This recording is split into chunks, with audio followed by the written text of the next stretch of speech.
Są takie rzeczy jak heroina, że nie ma, że mniej. No w ogóle nie można tego robić, bo jeśli się to robi, to prowadzi do katastrofy. Społeczeństwo, gdzie nie 2-4% jest w nałogu, tylko 20-40%, to musi mieć dramatyczne konsekwencje dla ekonomii.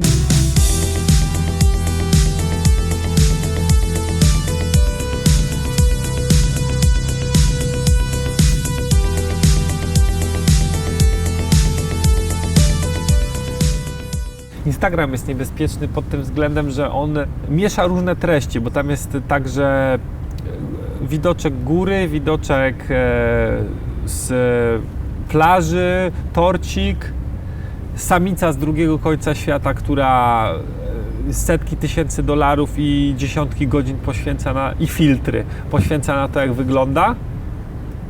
I znowu widoczek gór, widoczek naleśniczków, tego typu rzeczy, powiedzmy, niegroźne. I to jest tak ładnie opakowane, wtedy przemieszane. Natomiast oczywiście największe emocje często budzą te dziewczyny, zdjęcia tych dziewczyn u innych dziewczyn.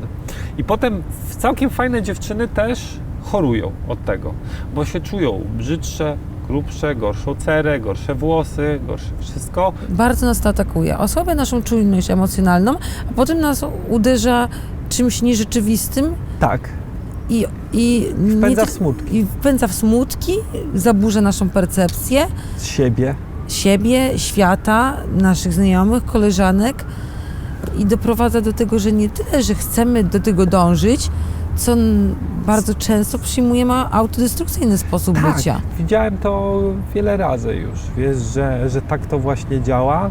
Zanikają umiejętności także matrymonialne, wiesz, jeśli umówienie się na randkę to jest przeciągnięcie często palcem po ekranie, to wpływa też na te rzeczy, a to są silne bodźce. Jak się jedzie z osobą, która korzysta z Instagrama gdzieś, to ona ma taką tendencję, że nie ma jej z tobą w tych miejscach, tylko ona próbuje zrobić najlepsze zdjęcie, a to trwa, to zajmuje kilkaset prób niekiedy, a potem, kiedy to zrobi, to musi to obrobić, czyli powiedzmy w powrocie do miejsca spoczynku musi wybrać, przetworzyć, obrobić i praktycznie kradnie Instagram taką osobę. To widzisz, nie da się, że będę mniej tego oglądała, że tylko godzinkę dziennie, czy pół godzinki dziennie.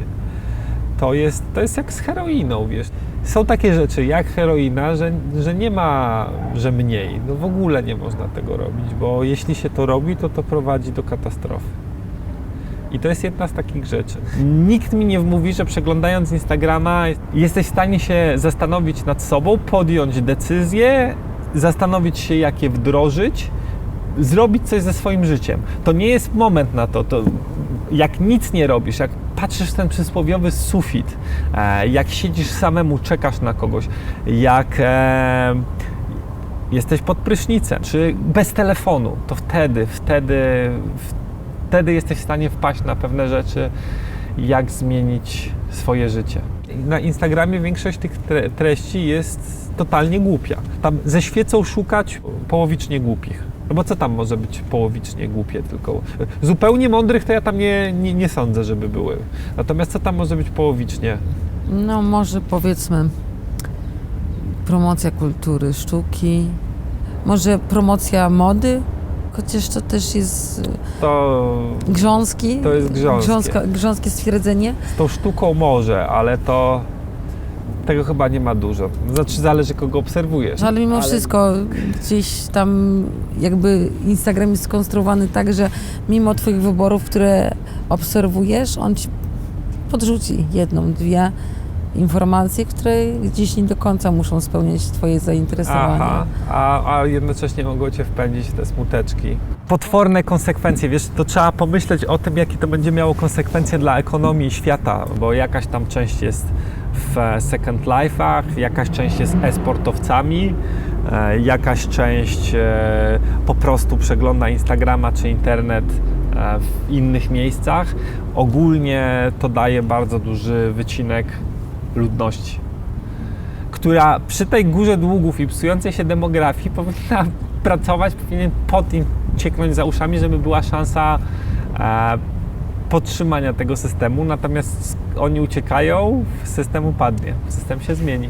Społeczeństwo, gdzie nie 2-4% jest w nałogu, tylko 20-40%, to musi mieć dramatyczne konsekwencje dla ekonomii, dla produktywności, a co za tym idzie, można ujrzeć pewne trendy, które pomogą w inwestycjach, które sprawią, że inwestycje mogą być bardziej udane. To są trendy. Jedyne, co można zrobić, to ten trend zauważyć i się pod niego umiejętnie podłączyć.